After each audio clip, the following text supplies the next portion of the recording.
The astonishing story from the ex-Jesuit priest, Alberto Rivera, how the Vatican created Islam, which was told to him by Cardinal B, while he was at the Vatican.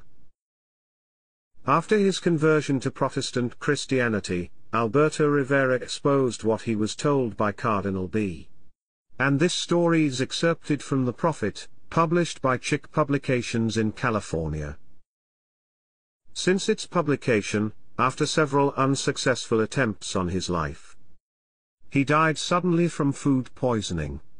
But his story should not be silenced, as it is important to understand.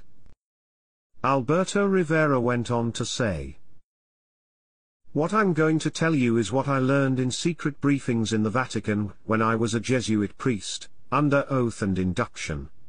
A Jesuit cardinal named Augustin B showed us how desperately the Roman Catholics wanted Jerusalem at the end of the 3rd century. Because of its religious history and its strategic location, the Holy City was considered a priceless treasure. A scheme had to be developed to make Jerusalem a Roman Catholic city. The great untapped source of manpower that could do this job was the children of Ishmael.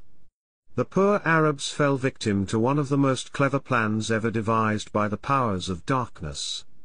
Early Christians went everywhere with the gospel, setting up small churches, but they met heavy opposition. Both the Jews and the Roman government persecuted the believers in Christ to stop their spread. But the Jews rebelled against Rome, and in 70 AD, Roman armies under General Titus smashed Jerusalem, and destroyed the great Jewish temple, which was the heart of Jewish worship. On this holy place, today where the temple once stood, the Dome of the Rock Mosque stands as Islam's second most holy place. Sweeping changes were in the wind. Corruption, apathy, greed, cruelty, perversion and rebellion were eating at the Roman Empire, and it was ready to collapse. The persecution against Christians was useless as they continued to lay down their lives for the gospel of Christ. The only way Satan could stop this thrust was to create a counterfeit Christian religion to destroy the work of God. The solution was in Rome. Their religion had come from ancient Babylon, and all it needed was a facelift. This didn't happen overnight, but began in the writings of the early church fathers. It was through their writings that a new religion would take shape. The statue of Jupiter in Rome was eventually called Saint Peter, and the statue of Venus was changed to the Virgin Mary. The site chosen for its headquarters was on one of the 7 hills called Vaticanus, the place of the divining serpent where the satanic temple of Janus stood.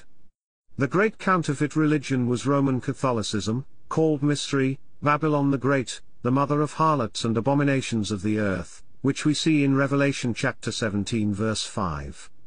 She was raised up to block the gospel, slaughter the believers in Christ, establish religions, create wars and make the nations drunk with the wine of her fornication, as we will see.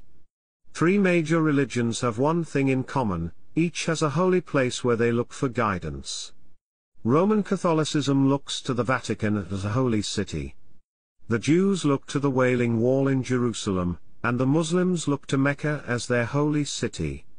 Each group believes that they receive certain types of blessings for the rest of their lives for visiting their holy place. In the beginning, Arab visitors would bring gifts to the house of God, and the keepers of the Kaaba were gracious to all who came. Some brought their idols and, not wanting to offend these people, their idols were placed inside the sanctuary. It is said that the Jews looked upon the Kaaba as an outlying tabernacle of the Lord with veneration until it became polluted with idols. In a tribal contention over a well, called Zamzam, the treasure of the Kaaba, and the offerings that pilgrims had given, were dumped